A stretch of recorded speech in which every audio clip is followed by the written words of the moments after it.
mention in the chat where you are watching us from, and what are your working models. So are you in a remote setting, are you in a hybrid setting, or are you in full office setting?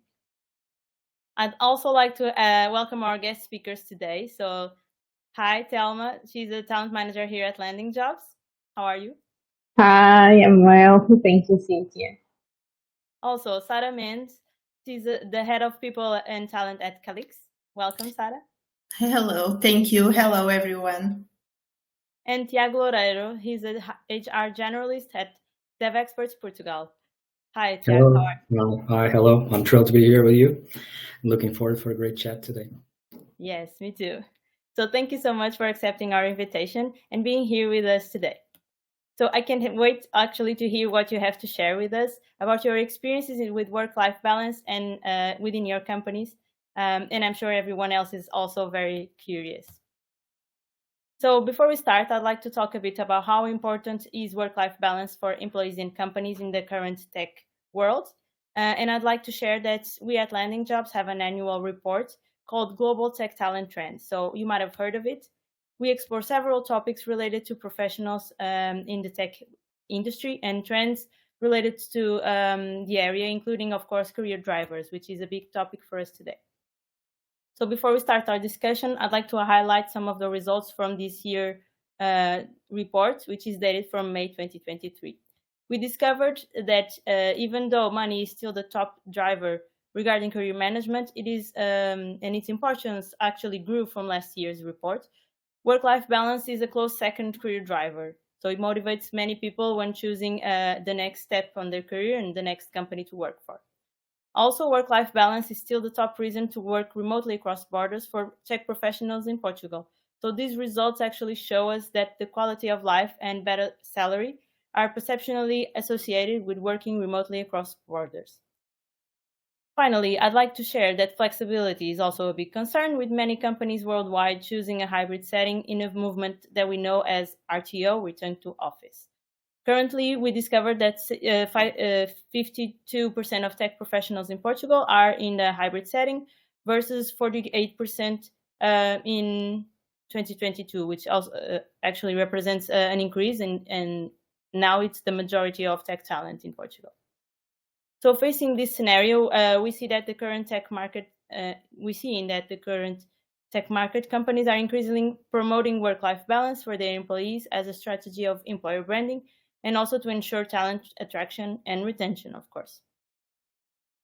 So today we will explore with our guest speakers what are some of the current best practices being used by organizations to achieve better productivity, employee satisfaction and well-being, as well as low rotation goals. We will discuss flexible work arrangements, how technology can work towards a better life balance, and how can we create boundaries for the always on mindset that we have with technology. Also, we will share what are some of the wellness initiatives that the companies here today are implementing, and what can be some of the future trends in the area.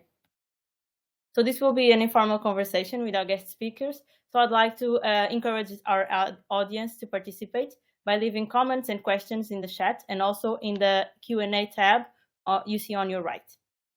So it is truly our pleasure to be here with you today. And without further ado, I'd like to ask our guest speakers to present themselves. And I'll start with Thelma. Thelma, can you please share a bit about your journey here at Landing.Jobs? Yeah, for sure. So I'm a talent manager here in Landing.Jobs over like 2 years now. And actually currently I'm leading a project that is a talent advocacy project where we help candidates throughout their experience in our platform as well. I'm also responsible for the internal recruitment here at Landing.Jobs, and also for our team happiness, of course, and for some projects. Also, previously, I was a tech recruiter here at Landing.Jobs, and I had the contact with several companies as well, with candidates from all over the world, actually.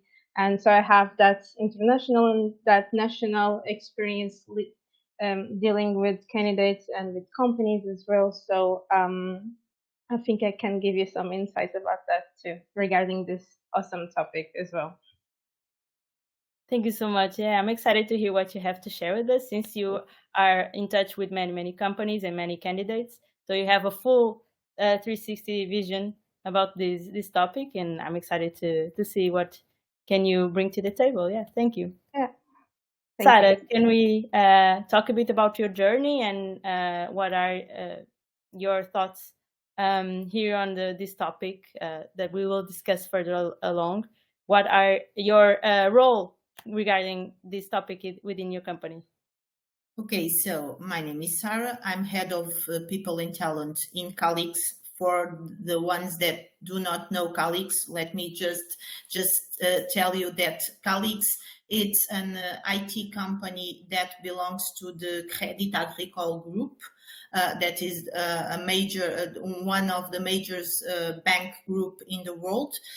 We develop applications, bank applications, and insurance applications for the companies that belongs to Crédit Agricole Group. So I'm in Calix since 2020. I started in the pandemic. It was a big challenge for the company because company is here in Portugal since February 2020. So it's been a challenge. And I'm in charge of all the areas regarding the people and talent, like trainings, the recruitment. That is a challenge as well, recruitment here for the IT market, for the part of the career plans, all the part of benefits and payroll, and of course to retain talent here in Calix. Thank you so much. And now, Thiago, last but not least, can you please present yourself? Yeah, sure. First of all, Cynthia, thank you for your kind invitation, for being here. Well, I was born in the 80s. I will not give you a specific number. I don't think it's needed. So I'm a millennial. And since September of 2017, I can say from myself that I'm a co-founder of the most amazing family in the world. And since June 2019, I'm co-responsible for the growth together with our chief mom officer of taking care of the first junior member of our team. And recently we onboarded the new junior member of our team, making us a stronger and happier team now. Besides that, I work with experts for almost 4 years now. The experts, for those who doesn't know us, we are also a fintech. We are a multinational company and we are present in several locations, just as Ireland, Germany, Bulgaria, Turkey, Georgia, Finland, the United States, and of course, Portugal, where we are already 170 employees. And I am a part of the human resources team here at Porto. So just like our team, we have a very diverse activity, and we deal, amongst other things, with some subjects that I am very fond of, such as employee experience and motivation and flexible work and work-life balance. And that's why I'm thrilled to be here with you and to discuss this topic also.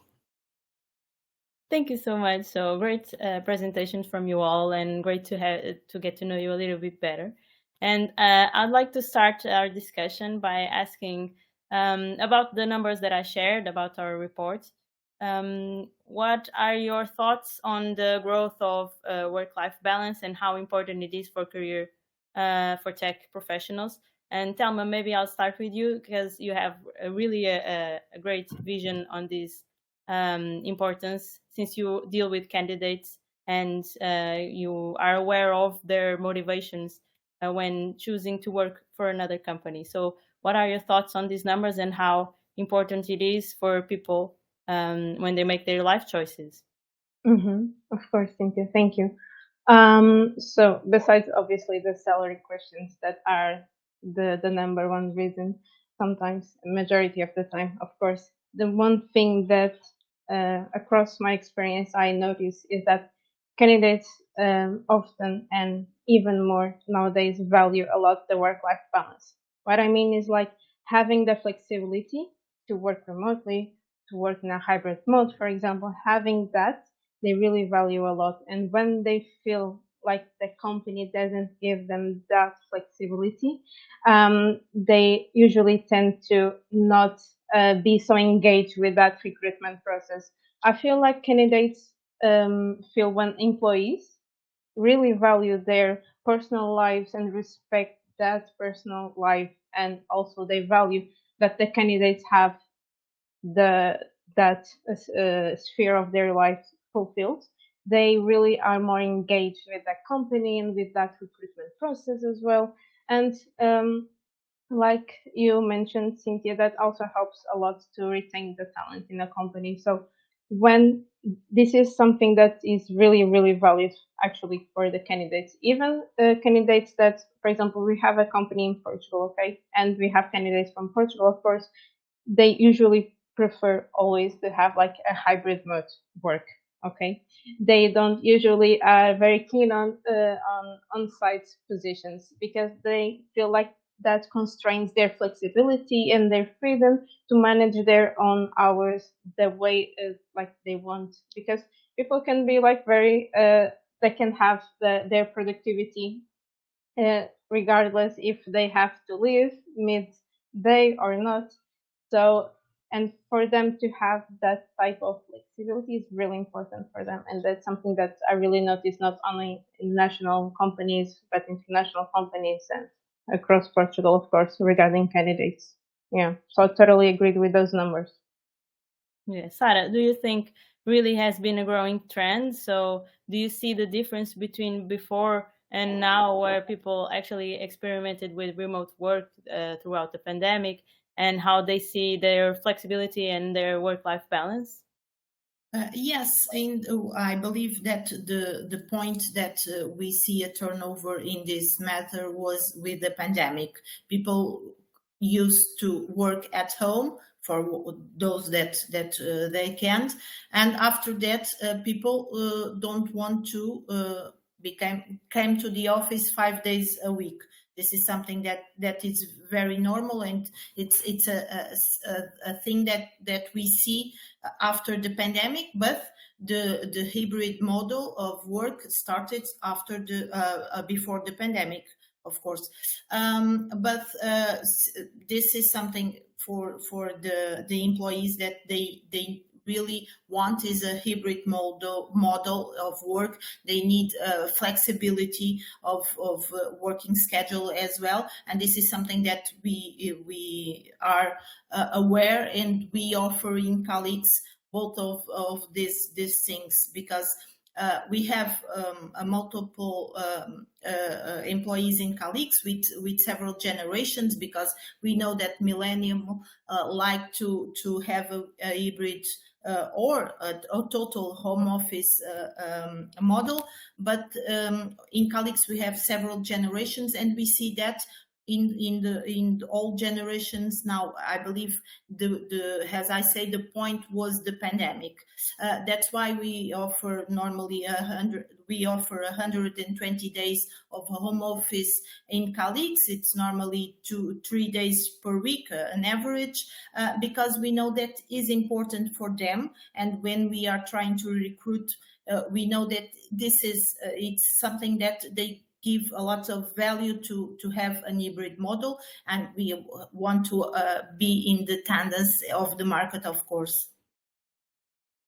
Yeah, thank you. And Tiago, do you agree with these visions? What is for you flexibility, and what is for you work-life balance? Because I think work-life balance might mean different things to different people, right? What is your thoughts on that? Yeah, well, first of all, I agree that the increasing importance of this trend of work-life balance. I don't know if you know, if you are familiar with the Herzberg theory of two factors, the hygienic ones and motivational ones. This one is becoming an hygienic one, which means that is pretty much something that we know that employees in tech companies will want for sure. And I think it's a road that doesn't have a turning back. So we came here. COVID, of course, put a bit of a boost on this kind of flexibility world. And I believe that the best ally for a work-life balance, a positive and proper work-life balance, is indeed flexibility. Without flexibility, you can have some kind of work-life balance. You can respect people. You can give people some time to think about their lives and to organize their lives. But with this flexible approach, even if we're talking about flexible hours, if we're talking about remote work or in a hybrid model, that I believe that it's the most common now, as you pointed out with your numbers. That's a great help for you, for the employees to have a positive and a proper work-life balance, because it gives them time, but especially it gives them a choice of what to do with their time. For me, for example, being able to each morning be a bit, I have these two options: or I stay at home and be a bit with my kids and have a proper breakfast with them and play a little with them, or I am commuting, or I am in metro, or I am going to the office. And I must tell you that I prefer a lot more the first option than the second. I like to work in the office myself, but I like to have this choice. And I believe that work-life balance is also about that. Having choice, as well as flexible work options, is about that, having choice. And that's why we are trying in DevExperts to impregnate that on our culture. In DevExperts, our base model for working is an hybrid model, and we don't say to people that they must go to the office 1 or 2 or 3 days in a week or in a month. It's completely up to the people, and we give choices. We give them the choice to stay at home and work at home, giving them the tools that they need, or we give them 2 beautiful offices in Porto and comfortable offices, and we try to make it the best place to be, to make it comfortable and a pleasant experience also to work in the office, because I believe that that's the main point. Trust people and give people that choice. Of course, we have some exceptions. Some roles need to be present in the office almost all the time, and some teams and some projects sometimes have to be in the office too. But baseline model is this one. We go to the office when we want, we stay at home when we want, and well, we are pretty much enjoying this way of working. That was, of course, like Sarah said, COVID was a turning point for this. Just like any other bad situations that we had in our history, and COVID was one of them. It was awful, people dying, people with very afraid of pretty much everything. But when we look at the picture, we can always take something positive. And that positive that we took was not the ability to work remotely or work with flexibility. We had that before, but COVID helped us prove that it works. And at DevExperts, we learned a lesson, and we are making that road. Yeah, so I was actually going to ask Sarah, since I shared those data about how people are associating work-life balance with remote working, but hybrids can also allow that, right? So you at Calix have an hybrid setting as well, right? And Yes. how are you managing this flexibility and this work-life balance? I'd like to hear your experience. So, as I say, colleagues have an hybrid model with an average of 3 days of home office, but we had as well a flexibility of schedule. The employees can choose what is the most benefit time for them to start their work, of course, because we know that we have a lot of employees that don't have a familiar system to help them when they need with the kids, to be with the kids when they need it. So they need to have this flexible work schedule. It's important for them to see that we care about that, and we think about a lot of things, because we know that this can happen to us as well. So this is something that we know, and for the conversation that we have with the employees, that this is something that they really enjoy to have, because they can be at the office, okay, 2 days per week, but this is something that they can choose to be that week or in the another week, because the normal is you can choose. You have 120 days of home office per year, so you can choose the days that you go to the office. And we have a new office.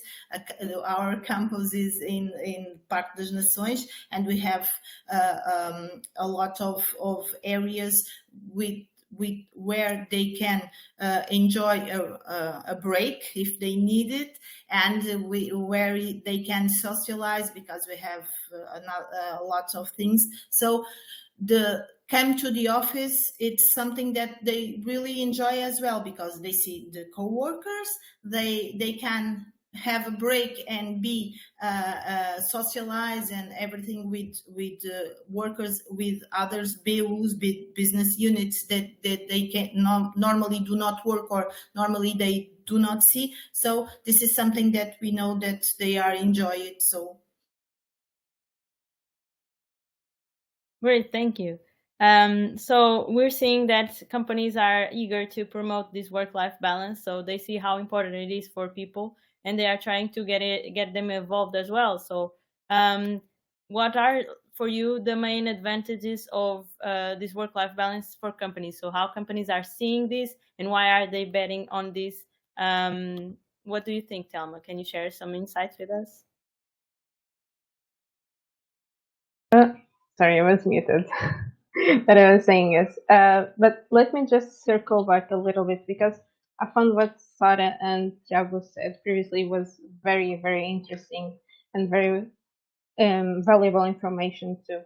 Not only for the people who work in the companies, but for companies all abroad. All abroad. And let me just say that you said something very interesting to Cynthia, that it was work-life balance has different meanings. And throughout the years, we know that work-life balance had this urge since the COVID, but yeah, it was like been studying this matter, this topic very recently actually, but it gained doge since the pandemic, like I said, but it has different meanings according to different people. But basically, in my vision, it isn't like 50-50. What I'm saying is not to have like work-life balance doesn't mean that you have to be like 50% work, 50% regarding the family, regarding your social activities. It's finding the right balance for you. It could be like, for example, 60% of your time, focus, energy regarding the work sphere, and like 40% regarding the non-work sphere. And this really depends on the time of your life, because, for example, for me, I tend nowadays to value a little bit more my career development, and that is something that it is a must for me right now. But some years later, some months later, who knows, I could value more the non-work sphere, and that's totally okay, because that doesn't mean that I don't value the work sphere, but I'm just more focused, and I have more and I want to have more energy regarding that other sphere, and that's totally okay. So that doesn't mean to have a work-life balance. It's 50-50.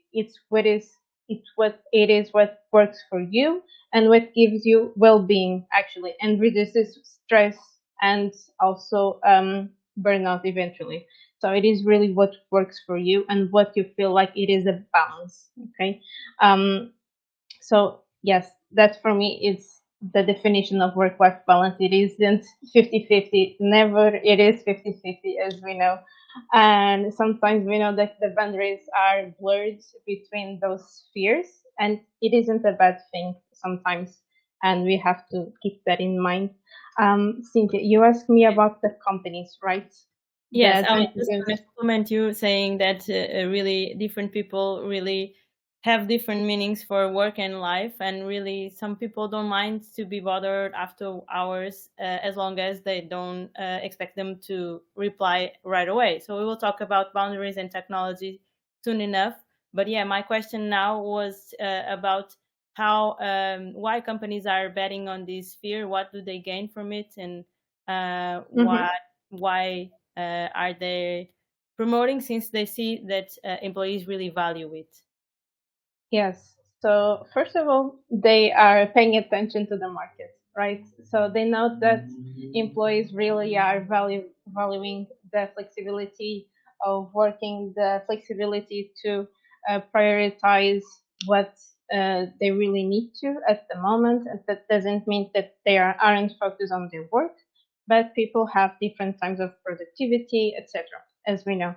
But really, I think for example, it reduces stress. Okay, like Thiago was saying, commuting for him, for example, it is something that sometimes doesn't work. It isn't so pleasant.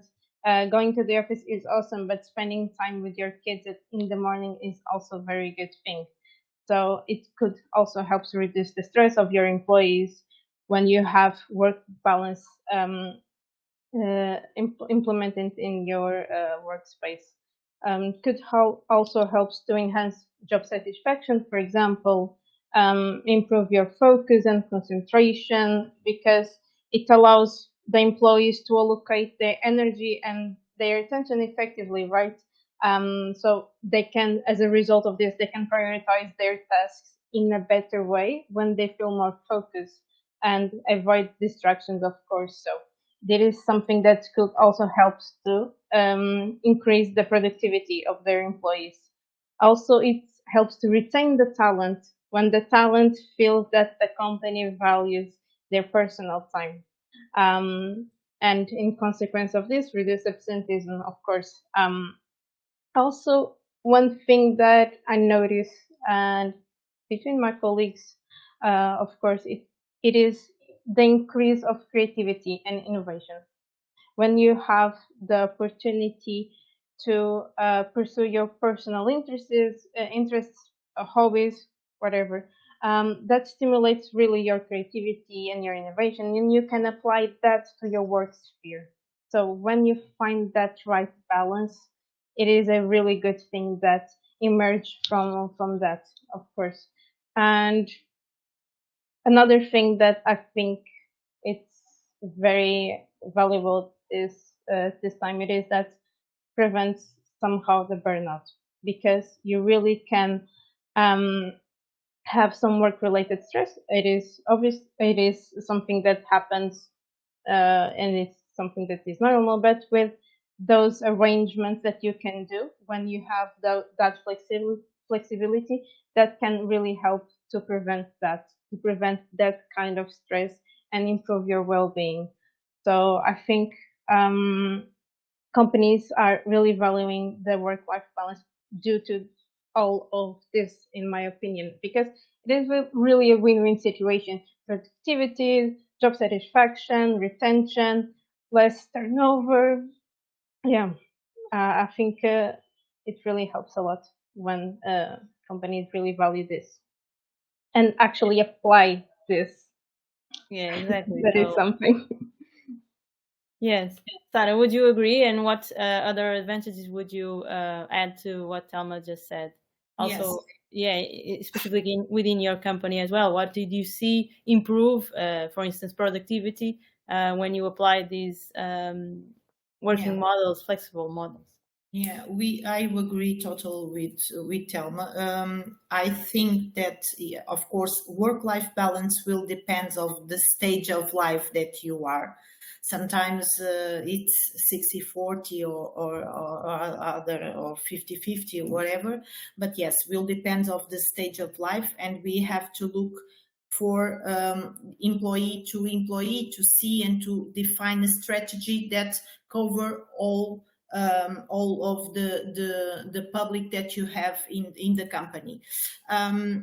We in colleagues, we are having since the beginning. This is something that we really have in mind, and we define strategies for the work-life balance, because as you know, it's very important for everyone, but it's very important as well as IT companies, okay? Because normally what happened, the IT companies, I don't know if they were the first, but if not the first to start the home office and all that, because it was easier for them. So this is something that we have in mind in colleagues.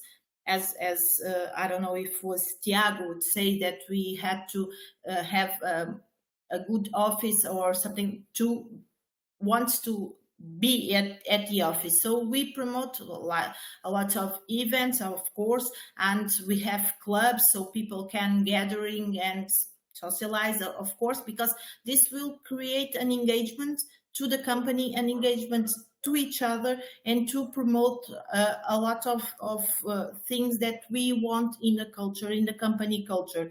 So we have this in mind. We have 6 clubs, and perhaps next year we'll have more clubs. And dance clubs, we have people in the office, we have a room, a well-being room, and we have people in the office dancing, learning how to dance or to improve the skills of dancing. And we have the hiking, and we have the running club. We have a lot of clubs, the border games for the ones don't want to have more physical activities. But we have some clubs, and we perhaps no, next year we are having more, because we notice it's a way that people want to do, it's the tendency have more physical activity, eat with more quality and better. So we try to mix all this and have this in the office, and give this to our workers, they can find this in colleagues. So this is something, because we really, as you know, people is in the center of the organization. I know it's a cliche, of course, but it's the truth. It's the truth. Because and I think I think that it's why we for example, in the first semester of 2023, we had only 1% of people that leave colleagues. As you can see, for an IT company, this is very, very low. Okay. So we are continue to define and improve our strategy, and we are going to have more, because the mental health, as you know, this is in everyone talk about that, and because of the burnout, and it's something that it have to be together with the well-being. So we are going to define new strategies to improve the strategy that we have, because we really realize, of course, that this is important. It's not the most important, of course, but this is something that it's very, very important, and created a major engagement between the employees and the employees to the company as well, of course. Yeah, so I was going to ask, so do you see that the spheres that Thelma was talking about are ever more blended? So work doesn't have to be all about work only, and Yes. you can actually have some socialization and some activities, like you were saying, within work, and that is also promoting work-life balance, right? Yes, because it's very important that the people, okay, they are going to the office, but I'm not going to the office only to work. I'm going to work happy, and I'm going to, because let's see, I have people that we have yoga classes, I don't know, Tuesdays and Thursdays. Perhaps some people go to the office Tuesdays and Thursdays to work, to be with the co-workers, but to assist yoga classes as well, or the dance classes, or because normally are in the lunch, normally during the lunch break, and they go and to the office, not only to work, not only to socialize, but because we have these events, these clubs, these classes, and they want to be there. They don't want to miss any dance classes or yoga or another event that we will have in the office. That's great. So, Tiago, I want to hear your thoughts as well. Do you think the spheres are ever more blended? There are no spheres anymore. It's always a continuum, or what is your opinion? Well, I'm not sure if you are seeing me and hear me correctly. I'm having a hard time here with my internet connection.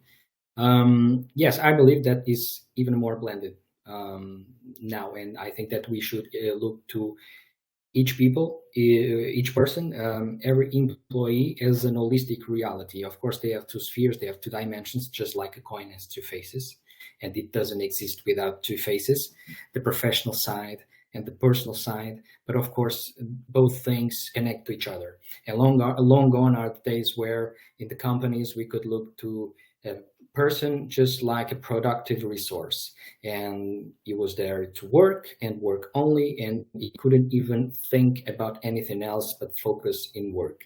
This is not as productive as have an happy employee, and studies say that to us. Happy employees tend to be more productive. I believe it's Oxford University that has a 2019 study that says that happier employees are almost 15% more productive. So that's it. This is the key, and I believe that work-life balance is the best, or the more significant part of building an happy employee. And this is a very nice investment to make. In this kind of happiness of our people, that has a big return in the future, just like Sarah mentioned and Thelma mentioned, in engagement, retention rates. I don't like too much the word retention, but engagement and motivation are for sure two things that we can improve by giving people this space to be exactly that, to be people, not just workers, but being employees and people that collaborates with the company. And hearing Thelma speaking about these two fears and 60-40 and things like that, yeah, I usually look to this concept of work-life balance as something pretty objective. This is like a graphic vision of this is a old school scale with two plates, and the ideal thing is that it could be leveled or more or less leveled, not 50-50 but 60-40 or something like that. And then the subjective part of this is what we put, each one of us put in each plate, and that's the most important thing. Each reality for each people, because my life is not exactly like yours, my priorities are not exactly like yours, and even my priorities 10 years from now are not the same that today, and today are not the same that 10 years ago. And same for work, my company is not the same as yours, my work environment is not the same as yours, and so on. So I think this is a great vision to have.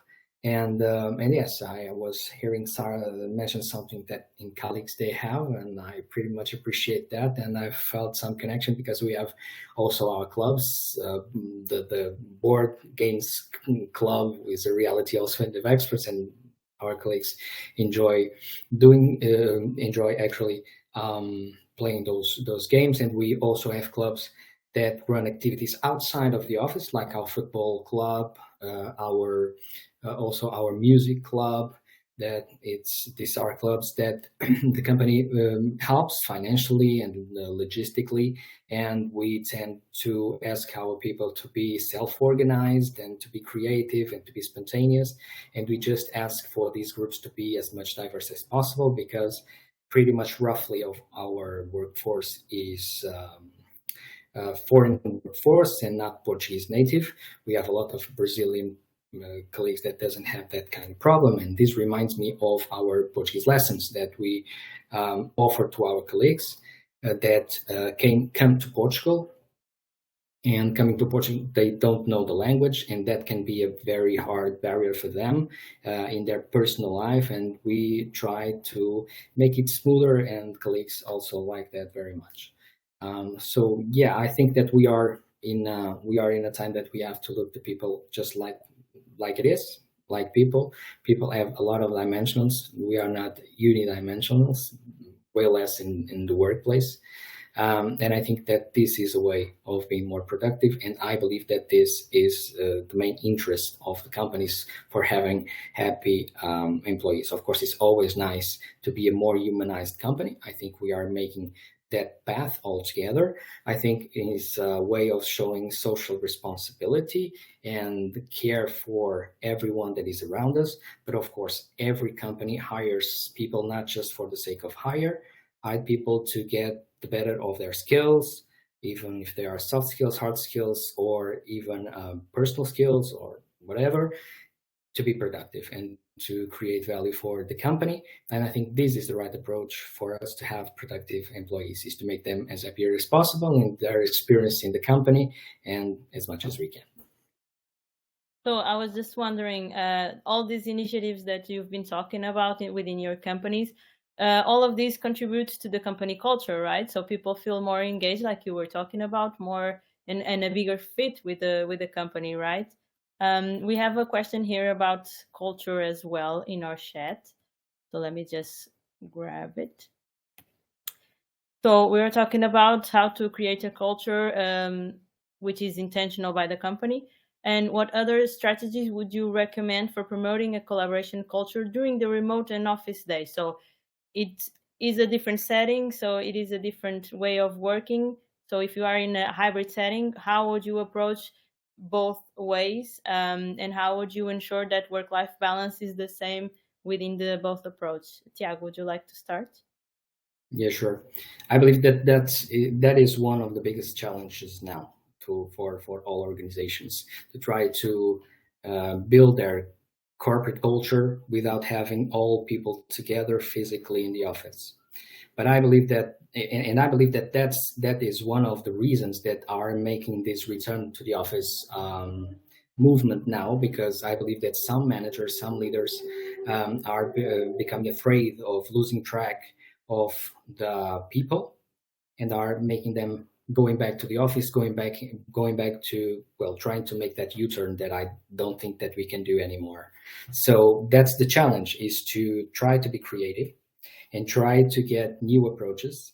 It's not as easy probably as before, but we need to make hand of that creativity, so we can improve that corporate culture and don't let it die, and make sure that we introduce some values in that culture that make sense in today's days. I'm sorry for this expression, like flexibility. Sorry, that is a must, and also care for the people, care for their lives, care for their wishes. And I believe that this is a cornerstone for us at Dev Experts, although we are still developing and trying to learn also how to make this properly. I know that one of the topics that you sent us before is about future trends for work-life balance, and I believe that the trends that are happening today are still future trends, because we are all learning yet from them, and learning to improve them, and learning to live with them. And I think that this brings challenges for all of us, and I think that one piece of good collaboration between everyone is exactly to try to get the solutions, so we can move on and accept the reality that is not going back, and especially in tech industry, we can't deny that this has arrived, and this will stay. And I'm not sure. I'm not sure if I should send here the word to Sarah. I just like to make some comments about some initiatives, global initiatives that we have. I'm not sure if we will have opportunity to do that in a bit, but I can pass my word. I can pass the floor. Yes, let's hear about Sarah's opinion, and we'll shortly get to the initiatives and also technology, which is a topic I still like to address before we end this webinar. Yeah. Sarah, so what do you think about these both setups, and how our people experience culture within both ways? Yeah. As you know, colleagues started in the pandemic with the hybrid model, when we returned to the office with the major days at home, at home office. So for us, the big challenge was what kind of culture we will have in colleagues. How can we create a culture if we started in the pandemic? Now we are staying major of the days at home, and what are we going to do to create a culture that create engagement to the employees, to the company, and to each other, of course. So the first thing was try, as I say, create all the clubs, so, and create events. We had to have some annual events where normally people come to the office and go to these events, and we have normally a icebreaker in the beginning of the events, because sometimes people initiate in colleagues, but they started and stay at home, then they come, they don't know anyone, so we try to have here an icebreaker and to know people. Then we have for example, we have key talks. That is something that we have in colleagues. It's where people talk about their technologies, the skills that they have in terms of technologies, to give to the others their opinion and their knowledge. So normally people come to the office as well to know a little bit more about this or that, and we have, of course, we have trainings, as Tiago talked.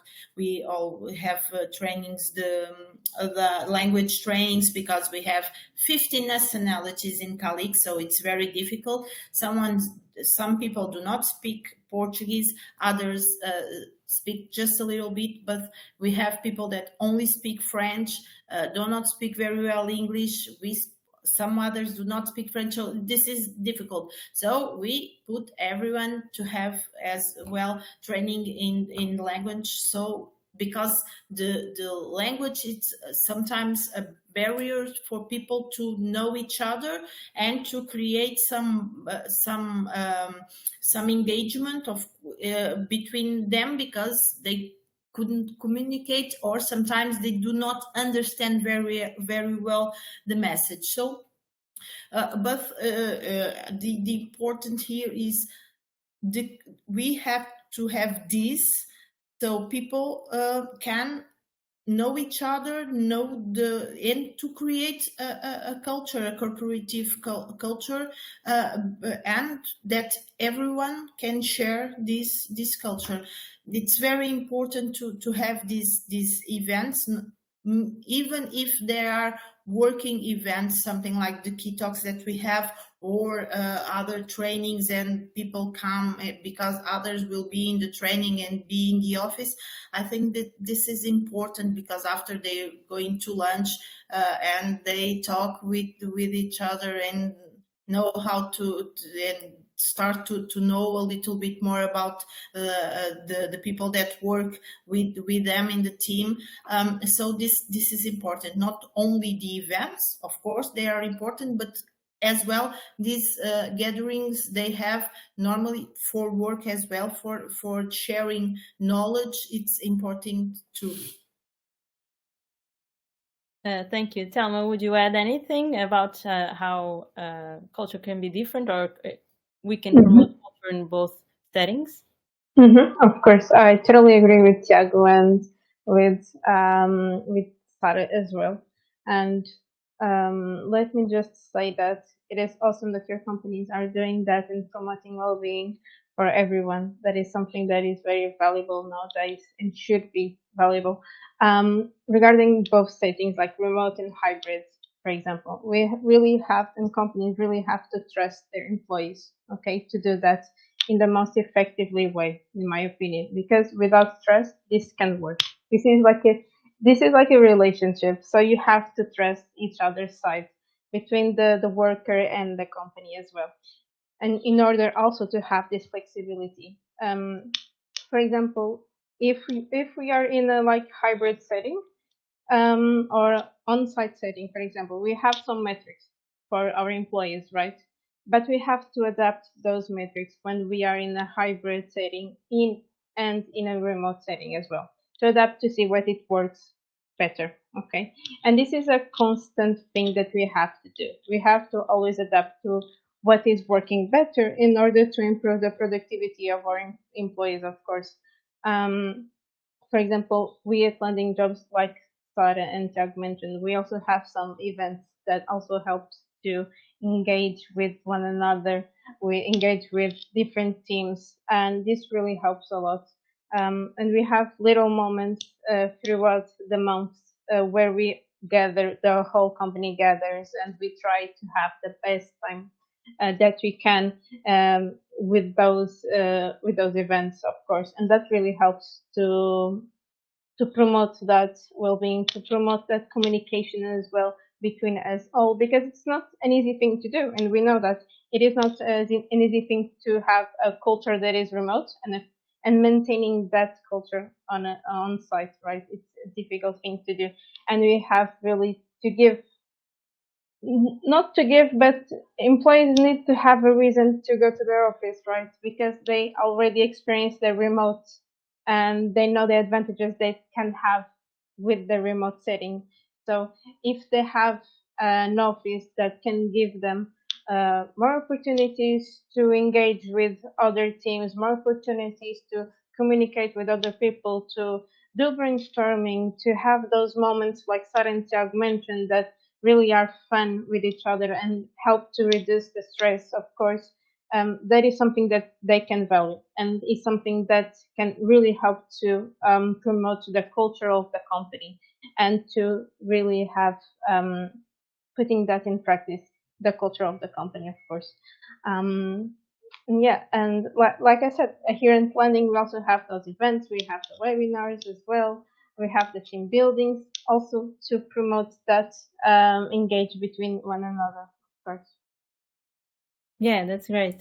Tiago, would you like to share some more of the DevExperts initiatives regarding culture and work-life balance? Yeah, sure. Well, I'd like to talk about two initiatives, two cornerstone initiatives for us, especially given our multinational layout. We are not the multinational just because we are located in different locations. We are multinational because indeed we have a lot of nationalities inside of DevExperts. In Porto, our 170 employees, we have represent more than 15 different nationalities. So this is important in these two initiatives that I will talk, I believe, are important, especially for them and their work-life balance. First of all is Work From Anywhere, which is a program that allows our employees, well, basically work from anywhere. It's a very, very graphic, the title.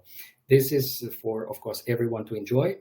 And we give up to 8 weeks per year, so everyone can go and work abroad. Even if it's some, let's say, Portuguese colleague that want to go on vacation and want to go a week earlier or stay a week after the vacation and wants to stay there working, or wants to go abroad to see friends or to see family. And of course, our expats colleagues that of course have their family on their country, friends on their country, and of course they miss their country quite often, as we would if we were living in a foreign country. And this is an amazing opportunity to go, to be there, and at the same time keep working. Of course, this is subject to management approval. This has to be in good timing. We have to make sure that he has or she has the resources need to work there. And then we HR deal with everything that is important in administrative and legal point of view. And I believe this is something that allows our employees to accommodate a better work-life balance, especially if they are in a foreign country. They can go back to their country and to do or to see something or someone that they miss or they want to see, and they want to be with them for a while. And another one, being as a company that has so many people from outside, we hire internationally, and we have programs of relocation for some of our colleagues from other offices that can come to Porto. And for them, and I never lived abroad, but I know that who has that kind of experience always personally feel a bit of a pain in that experience because of all the bureaucracy, all the barriers, cultural barriers, language barriers, and so on. And we have here in Portugal just a person, an employee, that is responsible to make some kind of immigration consulting. So deals with visas, deals with resident permit, social security, all that funny little stuff that everyone that comes from abroad has to do. And we help on that. We help searching for a house. We help even searching for school for a school for their children, and we help them not only logistically but also financially and also their families. So we believe that this is a proper way to if we are incentivizing people to come and work with us here in Portugal, we are also helping them in making this transition smoother.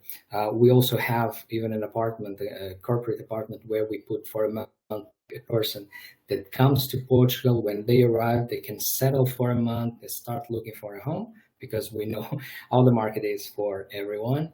And I believe that this is this is a cornerstone initiative for us at Dev Experts, and I think that we can be very proud of this help that we are able to give to our colleagues. Thank you so much for sharing. These are really interesting initiatives. So before we're almost out of time, but I'd like to bring a topic which I know will be very interesting for hours, but let's try to keep it short, which is technology. So we've seen that it is the main enabler for us to work in an hybrid setting, and especially when we're working remote, like in the programs that you mentioned, for instance. But we also have to worry about how it impacts our personal lives or our mental health.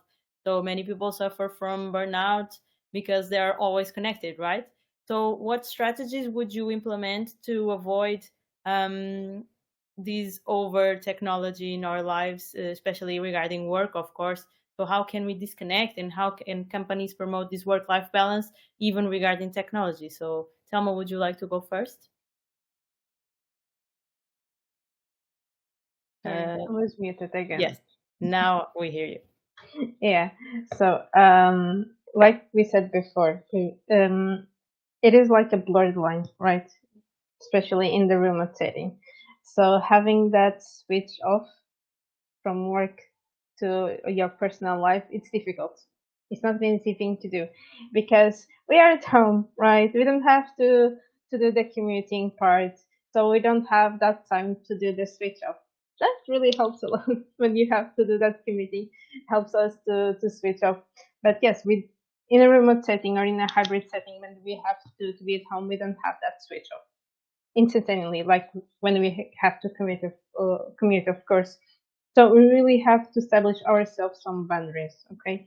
Really make sure that you have that switch off. When you done working, you are done working. You don't have to go back to your computer and have to send that email, have to do those tasks. No, you really have to shut down, okay? That is a reality for me, in my opinion. So turn off your notifications. Have technology to be at your side, okay? Use technology for this. There is some awesome apps, some awesome platforms that also help you a lot to organize your time, to do this task management, in order to for you to be the most productive employee that you can be in this case. So use technology in your advantage in this case, but really switch off when you have to, because it's really a hard thing to do once we know that the boundaries are a little bit blurred. So set boundaries is my main thing to do in this case. Use digital tools wisely in this case. Turn off the notifications, as I said before. Create, and before we had this webinar, me and Tiago were talking about Tiago's background. It is an awesome background. We have to admit that. And Tiago was saying that he creates that in order to help him to have a better workspace at home. And that's also something that is very important when you have a separate division in your home. It also helps for you to switch off and to set the boundaries in a better way, of course. And prioritize your well-being. Okay, be sure that you have that switch off set in your mind. Okay, when you're done working, you're done working, in my opinion. So don't go back. just have the time for you to, of course, if an emergency, it's an emergency, it's a different thing. But if it is not, you really have to concentrate in your personal life as well. Or otherwise, you will be stressed out all the time and you can really switch off. Because we know that when we have our notifications on, and mea culpa as well, because sometimes I have those on, and we can really switch off. And this is something that we really have to learn through the time. Of course, this is a continuous thing to do, a continuous learning. So we really have to find ourselves a really good balance between what is our switched off for us, what is our boundaries, and if we can also have some help with that. For example, we have some boundary keepers. Boundary keepers, it is someone that helps you to have, like the name says, to have that boundary set up. For example, it could be family, it could be someone from your work, but just to help you to do that, that really helps a lot, of course. Very interesting. Sara, would you agree, and would you add anything to these tactics that Thelma shared with us? I agree with Thelma. The boundaries should be set up for by each one of us, because normally we can have in some companies people that do not understand really well the boundaries, and this is something that we should be us to understand and to define the boundaries. But normally, and I believe that is something that I want to believe that this happened, because for example, here in colleagues, normally this why we don't contact, or it's not usual to contact people after the schedule, working schedule, but we have interventions teams because we work with technology. Sometimes the applications do not work, or sometimes we are launch an application is something it's not doing very well, so we have the interventions team, so that we know that they are there for this, and we were not going to call to another person because we have the interventions teams. But if we do not do the switch, as Thelma was saying, we cannot focus or in work or in our private life. We are not, because we are always we are in our private life, and we are thinking about work, so we are not focused on the things we are doing, the people that are with us. If we are at work and we are not switch from our private life, we cannot work so well, be so productive, because our brain is always thinking about what we live outside. So it's important for us to define, and it's important, but I think that it's our duty as people that work with people and work in the part of people and talent, HR, whatever, to give the message to the managers that people need to have their time, and it's not good for them to will call or send emails or whatever after the scheduled hour, unless it's something that, I don't know, something is on fire in the office, so it's different. But I think that it's important it's important that this is passed to the managers, as by the HR, by the borders of, because it's something that must be in the culture of the company as well for the future, if not for the future. So, Tiago, would you agree it becomes counterproductive to have always the notifications on? Yeah, unless you can manage that very well.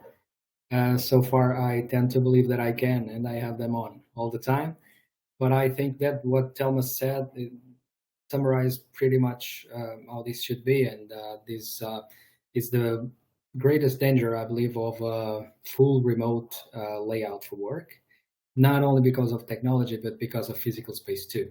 Because when we are making our home, our office, sometimes it can be, well, it's good not to see both spheres like independent ones, but they shouldn't be the same one at the same time, because that's not balanced. That's mix everything up. In a period of more heavy remote work, where me and my wife were at home together, working all day and all days of the week, I was working in the living room. So I wake up, I went there, I stayed there to work. I had my lunch there. I continue work. I had my dinner there, and I watched TV there. And at the same time, at a certain point is not good. So I think this is the danger of this, and we have to be able to manage it. And I believe that this is a word for just to end. A very important word for this, which is respect. We have to have respect for ourselves and our mental health and our balance. And of course, managers and leaders have to be aware that they have to respect this. There's a law in Portugal that states this. I believe that every company should have strict policies, communication policies of ours to, of course, an emergency is an emergency. And I believe that good common sense always prevails, but we should have strict rules for this in terms of guaranteed work-life balance, and especially the rest that all of us deserve. Yeah, so companies' policies is also very important. So like you were mentioning. And I have a question here from Miguel, which is, have you encountered cases where companies do not respect remote working hours and expect people to be always available? So Tiago, would you like to start? I don't know of any such case, but I've heard some stories in other companies. Well, I have an example in my own home that had some trouble. Well, it was not something too heavy, but some trouble. Sometimes of heavy number of calls in her phone. But yes, I know that some cases occur, and the experts, at least I don't know of any case, or especially a significant case for this. But I believe that it happens. As I said, there's a legal obligation in Portugal for these things. These things can happen. So I encourage people to make use of their rights for everything. But of course, I think that good common sense prevails all the time, and a good chat to try to avoid this can be a solution. Sara, would you like to comment on this?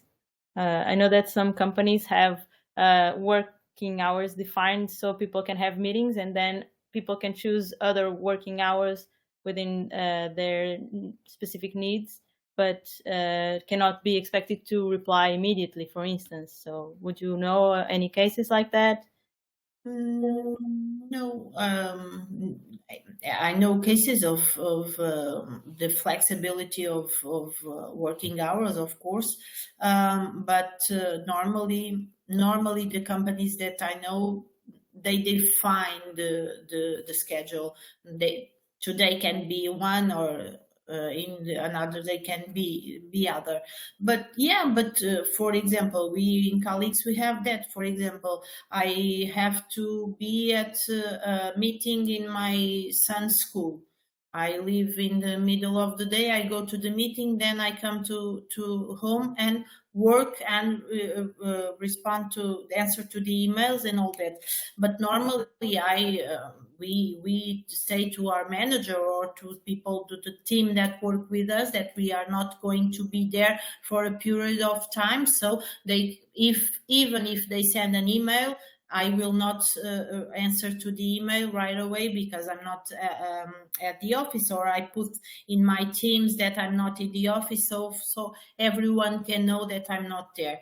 But yes, are some cases with that, and are some cases that we're talking that people do not respect the working hours. So in that case, as Tiago says, they have to put some boundaries, and if it's not working, so they have to see what to do, and if needed. So expectations management is the most important thing, right? So policy, I think, is very important within companies. Selma, would you add anything? Yeah, I think we, for example, for those cases that, and we know that they exist and they are normal to exist, of course, we know. But we can find those exceptions to be a norm. Okay, it's something that we really have to keep in mind. Those phone calls after work hours can happen if it is an emergency, and we know that emergencies happens, and that's totally okay. But these are exceptions. They can be the norm, and you really, as an employee, you really have to think about that. If you want to still be in a company that does that on a regular basis, or if you just can't deal with that, and it's normal if you can't deal with that, and you have to really find a way that to cope with that, or just to leave that company for the sake of your well-being in this case. And of course, we also something that we really have to think is to give training to our leaders. Of course, give training to them for them to really know the strategies that they can use to prevent this, because prevention is key. And when we give management leadership the tools for them to put this in practice, everyone can thrive, of course, in my opinion. So also, and to plan and prioritize your day, your tasks, making sure that everything is prioritized, as I said before, and making sure that everyone is aware, like Sarah mentioned, that, for example, if you have to go somewhere, just make sure that you put something in your calendar that you're not at work, just for you to don't be bothered at that time. And of course, if you have that flexibility to do that. But yes, setting up the boundaries, really establish yourself in like the right mindset. If you have these things that happen and they are not an exception, maybe something is wrong in there, and you really have to think about that. Yeah, thank you so much for all your insights. We are past our time, so I would like to ask you to give a final thought statement with the future trends that you think that we will see within work-life balance from now on. So, Tiago, would you like to start? Yes, as I said before, I believe that we are still dealing with future trends. We are still learning and we are still developing these tools. But now, every time that I think about future trends, I always think about something that fascinates me, which is AI, so artificial intelligence. That a lot of people thinks that will be a danger for human employees. I believe that it will be a help for all of us, and I believe that that help may allow us to create new opportunities, more time, more choice, so we can have an even more um, improved work-life balance framework. Let's hope that that can happen. Sarah, any final thoughts and future trends you'd like to bring up? I think that this will be the matter of the day for the few years because as you know, these new employees, these new generations are more aware of the work-life balance, and they are more they ask more for initiatives and to define strategies and to, because you know, the people that do recruitment normally they, okay, all right, but what the company can offer, okay, what the career plans, of course, but what the company can offer, okay, how is the working schedule, how is the model, is total home office, is hybrid, how is it? So I think that if they continue, and they will continue, of course, because this is something that will stay. So we have to be one step forward, to try to define new strategies, try to understand what is the trends of the market, what the people want, and to define. And this is something that will be in the company strategy, of course, not only the strategy of human resource, but in the company strategy. Yeah, I agree. Selma, would you add anything? Yeah, I was just to finish this up into some everything. I totally agree with Sara and Tiago. And when Tiago say AI, I couldn't agree more. I think it's here to help us, of course, within reason. And as Sara mentioned before, I think for the future we will have even more emphasis on the employee well-being, and this is something that people are valuing more and more and more. Hybrid and remote work will be a must, of course. What can I say more? Having like work-life integration, of course, government policies like you mentioned also before, Tiago, and also having more training regarding this. I think will be something that companies will implement even more, or should implement in the future. And also something that really catches my eyes is like the performance based.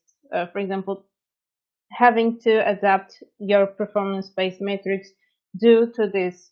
What I mean is like having someone working fully remote, having someone working fully on site is not the same thing, and we know that. So approaching these things and encouraging people to be more to having more metrics that make sense to them. I think it's something that will be also a trend. And also workspace design. I think we will value even more our workspace, how we have our workspace that can emphasize our well-being. I think that is something that we really will value even more in the future regarding this remote hybrid models that we have. Thank you. That was a great wrap up. And I'd like to thank all of our speakers for being here and for staying overtime and for all of your insights and your experiences within your companies. It was great to hear from you and your great practices that you are implementing.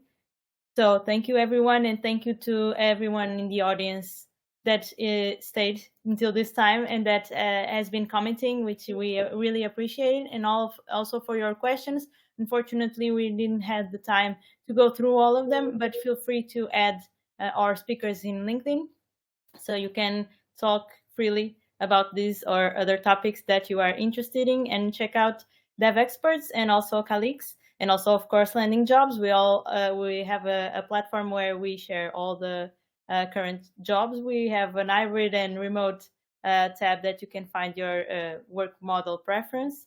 And thank you, and we'll see you next time on another webinar. Have a great day. Thank you so much. Thank you. Bye-bye. Bye.